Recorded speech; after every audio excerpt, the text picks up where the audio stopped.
Tuzokatana na ngambo bivi trade de sorte à ce que toko kozwa monsieur Mutombo Sonsola président du comité de suivi ya société sidérurgique ya Maluku na likambo ya réhabilitation ya sociétaire toté mpenjela mukuse azeli ko lebana ndinga français bongo tia kozongao. Le gouvernement doit se ressaisir. En faisant quoi? Eh bien, pour donner vie à ces entreprises. Nous avons fait des propositions dans le cadre du comité de suivi. Tel que? Nous avons proposé que le gouvernement doit recourir aux capitaux privés. Comme lui n'a pas tout ce qu'il faut, à travers le monde, on le fait. Nous avons même proposé que si en fin de compte, le gouvernement ne trouve rien pour les usines de Maluku, pour les relancer, alors qu'ils prennent le courage de dissoudre la société et de créer éventuellement une nouvelle société. Parce que les aciers, les produits sidérurgiques sont indispensables à l'industrialisation du pays. On ne peut pas s'industrialiser sans produits sidérurgiques. C'est une proposition qu'en dernier lieu, le comité de suivi a fait au gouvernement. Donc, si on ne peut pas que le gouvernement prenne son courage pour dissoudre la société et éventuellement créer une nouvelle. Mais en son temps, le ministre Julien Paluku, pour ne pas le citer, il proposait déjà, il avait même déjà lancé que l'on réhabiliterait la société. Qu'est-ce qui serait à la base du blocage? Je ne sais pas ce que le ministre est en train de faire. Il a lancé cette idée. Je l'ai suivi. J'étais sur place moi-même. Nous attendons jusqu'aujourd'hui. Pourquoi s'il n'y a pas d'exécution, il n'y a pas de réalisation? Ça, il n'y a que lui qui sait pourquoi. Moi, je ne peux pas me mettre à sa place et essayer de répondre à cette question. Non. Un plan B comme raccourci de sorte à ce que l'on puisse réhabiliter même en partie comme les petites fonderies sont en train d'émerger dans la capitale. Telles que les choses se présentent aujourd'hui, je crois que il n'est plus question de réhabilitation. Je crois l'avoir dit lors de nos précédents entretiens, que l'usine qui devait faire les tôles, cette usine est arrêtée 2 ans après l'inauguration. Pourquoi? Parce qu'on ne parvenait pas à importer les bobines de tôle. Matière première. Oui, qu'on devait utiliser. Et puis, la toiture de cette usine devait être remplacée tous les 5 ans. Ce qui n'a pas été fait depuis la construction de l'usine jusqu'à aujourd'hui. Conséquence, les eaux de pluie, chaque jour qu'il pleut, ça sointe. Ça sointe. Non seulement ça sointe, la cave est remplie d'eau. Ça c'est compliqué. Ce qui fait que même la société américaine, la firme américaine qui avait été recrutée pour faire son travail, avait proposé au gouvernement de faire carrément une étude pour une nouvelle entreprise, une nouvelle usine pour les tôles. Mais il y a de la mitraille sur Kinshasa. Pour cette usine, on doit faire les tôles, eh bien, la mitraille contrôle sur place ne pouvait pas résoudre son problème. On devait importer les bobines de tôle ailleurs pour les adapter ici. Donc, depuis 1976, cette usine est à l'arrêt. Pour cette raison-là. Et l'usine à chaud pour la fabrication des barres de fer, eh bien, c'est dans une même logique qu'elle est aussi à l'arrêt, parce que, à un moment donné, on n'a pas eu de devise pour importer ce qu'il fallait importer. On a commencé par utiliser au début la mitraille locale, de bonne qualité, et après, cette mitraille de bonne qualité a disparu. On ne peut pas, il y a des mitrailles, on trouve des mitrailles, mais on ne peut pas utiliser n'importe quelle mitraille pour faire un bon produit. Voilà la situation, M. Mukanda. C'est-à-dire au jour d'aujourd'hui, même la mitraille qui se présente sur Kinshasa, que vous dites que ce n'est pas de bonne qualité, elle ne peut pas permettre à ce qu'une petite fonderie puisse relancer en partie la société.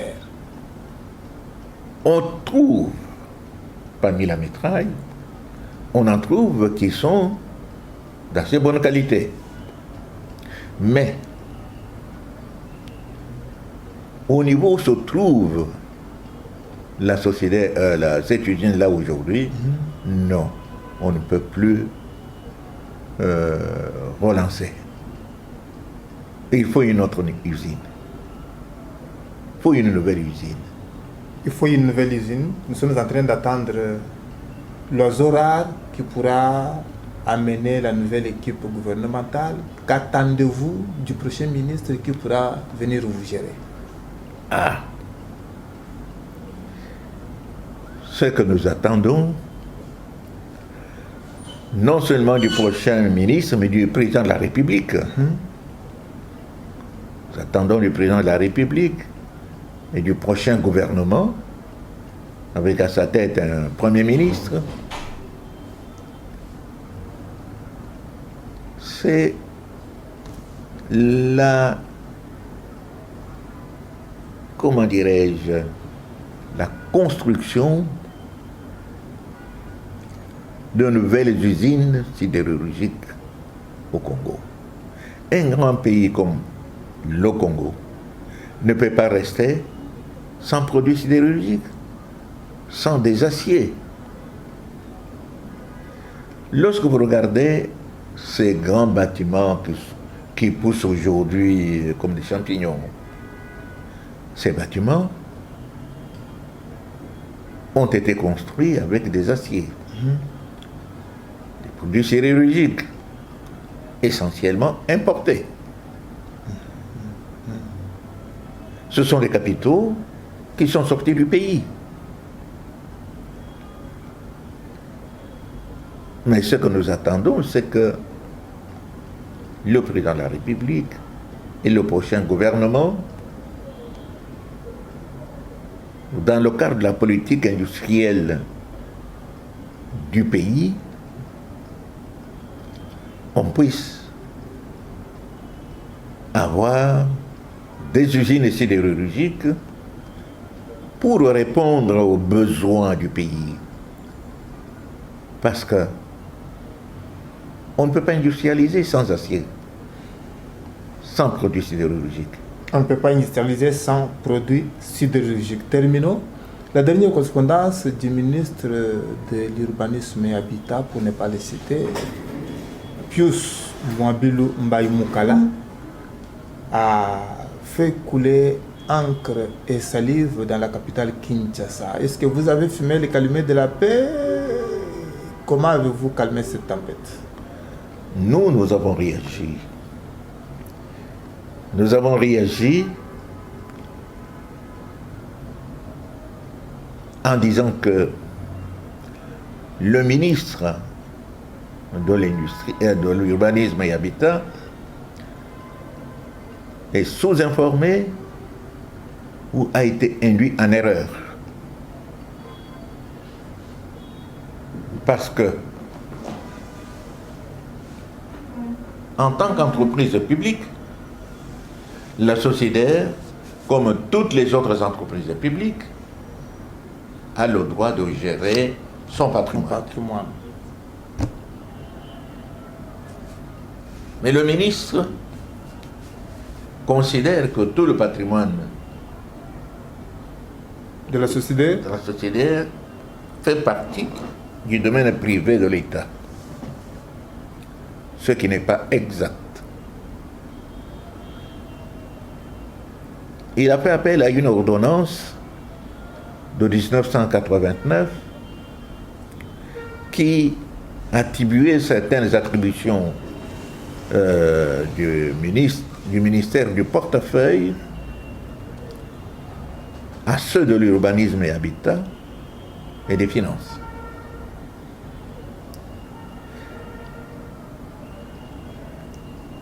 Or, cette ordonnance était claire.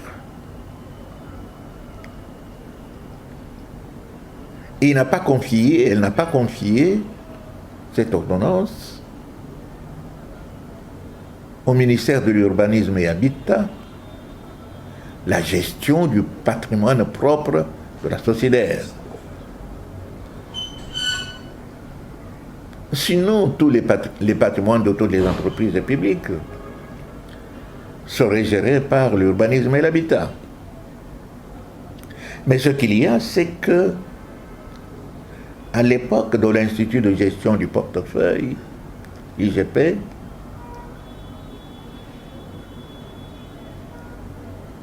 le patrimoine immobilier, le patrimoine du domaine privé de l'État était géré par l'IGP.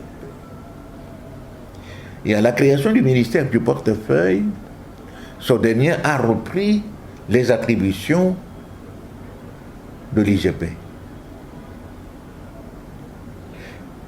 Mais l'ordonnance à laquelle le ministre s'est référé ne concerne que le patrimoine privé de l'État. Le domaine privé de l'État. C'est ce domaine privé de l'État qui a été confié à l'urbanisme et habitat. Et les agents du portefeuille qui s'occupaient de ces opérations-là ont été transférés au ministère de l'Urbanisme et Habitat pour continuer ce travail-là. Mais le patrimoine propre à la Sociédaire est resté pour être géré par son propriétaire qui est la Sociédaire. Et donc, il y a une confusion dans l'esprit ou dans les informations données au ministre. Voilà la situation. Et dans ce cadre-là, il n'y a pas longtemps, la commune de Maluku a envoyé un document à tous les locataires qui sont à Maluku d'aller payer les loyers au service de l'habitat à la commune. Comment ça? Parce que le ministre de l'Urbanisme et Habitat leur avait dit que ça appartenait à l'État. Que ces maisons appartenaient à la CIDERNA, et comme la CIDERNA n'est plus là, eh bien, ça revient à l'État. Mais ce que le ministre ignore, c'est que d'un décret du président de la République ont été pris, je crois en 2004, l'un prononçant la dissolution de l'IGP et l'autre transférant à la SOCIDER tout ce qui appartenait à la SIDERNA. Donc ça, c'est une information très importante, peut-être que le ministre n'avait pas. Nous avons réagi. Et voilà, Toti Olanda, M. Mutombo Sonsola, président du comité de suivi de la Société sidérurgique Yamaluku, na Mama Likambo ya réhabilitation ya SOCIDER. Na dernière correspondance, il y a ministre de l'urbanisme et habitat Pius Mwabilumba Yumukala oyoye a otoloba ete azalaki mal informé na ba service na ye na mukandawana